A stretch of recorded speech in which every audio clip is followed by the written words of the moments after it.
హిందువులు ఎంతో పవిత్రంగా భావించే శ్రీయంత్రం అమెరికాలో ఇలా ప్రత్యక్షమైంది. 22 కిలోమీటర్ల వైశాల్యంలో ఎవరు దాన్ని గీశారు? అసలు ఆ రోజు ఏం జరిగింది?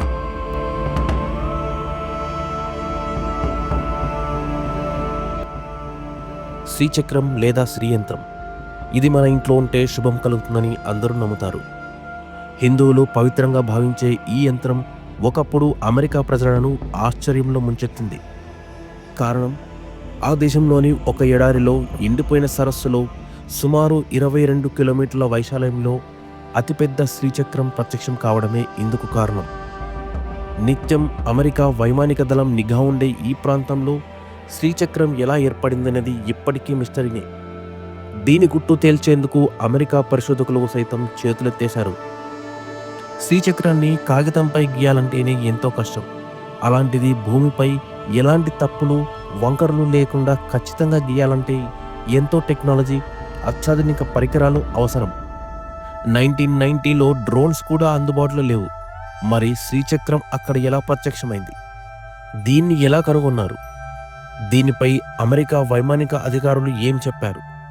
చివరికి ఏం తేల్చారు?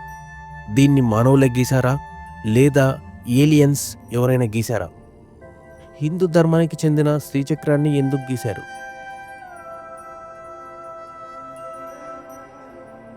అమెరికాలోని ఓరెగాన్ రాష్ట్రంలో ఉన్న బర్న్స్ ప్రాంతంలో వేడి తీవ్రత ఎక్కువ.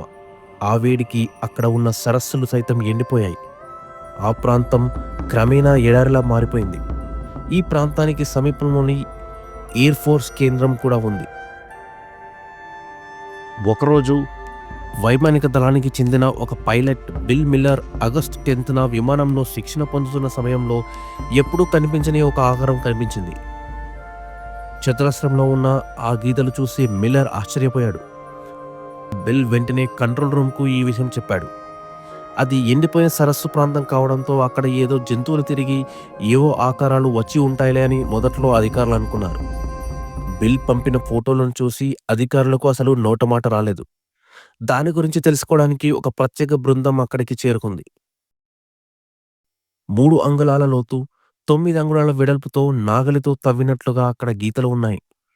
అక్కడ పరిశోధనలు చేసిన కొంతమంది అది మానవ నిర్మితం ఏమాత్రం కాదని, గ్రహాంతర వాసులు ఎవరైనా ఆ పని చేసి ఉండవచ్చని వెల్లడించారు. దీనిపై పరిశోధనలు జరుగుతున్న సమయంలోనే వీడియో ఒకటి బయటపడింది. ఆ వీడియోలో ఒక బృందం కర్రలు, సైకిల్ చక్రాన్ని వాడుతూ సరస్సులో శ్రీచక్రాన్ని గీస్తున్నట్టుగా ఉంది. అయితే అది ఫేక్ వీడియో అని, ఆ క్రెడిట్ తమ సొంతం చేసుకోవడానికి కొంతమంది ఈ వీడియోను సృష్టించారని పరిశోధకులు కొట్టిపడేశారు. అది మానవుల వల్ల సాధ్యం కాదని, అంత పెద్ద డిజైన్ను ఖచ్చితంగా అంచనా వేస్తూ 4 మనుషులు అరగంట వ్యవధిలో ఎలా గీస్తారని కూడా వాళ్ళు ప్రశ్నించారు.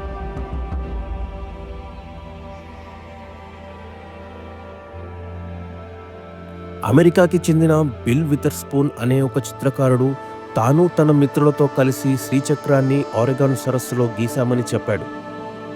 శ్రీచక్రాన్ని పూజిస్తున్న చాలామందిని కలిసి అది వారికి ఇచ్చిన పాజిటివ్ చేంజెస్ని గుర్తించి ఇన్స్పైర్ అయ్యానని, అందుకే ఒక పెద్ద స్కేల్లో ఈ ఎక్స్పెరిమెంట్ చేయడానికి ఎండిపోయిన ఓరెగాన్ సరస్సును ఎంచుకున్నట్టు చెప్పాడు.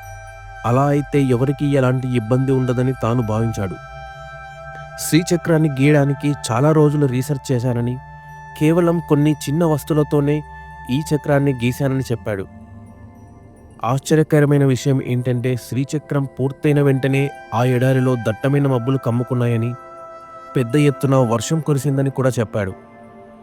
శ్రీచక్రాన్ని గీసిన కొన్ని నెలల తర్వాత మళ్ళీ ఆ ప్రాంతానికి చేరుకున్న బిల్ మరియు అతని స్నేహితులు అక్కడి నేల కూడా ఇంతకు ముందు కంటే చాలా సారవంతంగా మారినట్టు గుర్తించామని చెప్పారు. ఏది ఏమైనప్పటికీ హిందూ గ్రంథాలు, హిందూ పూజా విధానాలు, హిందూ పద్ధతులు ప్రపంచాన్ని ఎంతగా ప్రభావితం చేశాయో ఈ సంఘటన ఒక్కటి చూస్తే మనకు అర్థమవుతుంది. ఈ సంఘటన గురించి, ఈ వీడియో పైన మీ అభిప్రాయాలని కమెంట్స్లో తెలియచేయండి.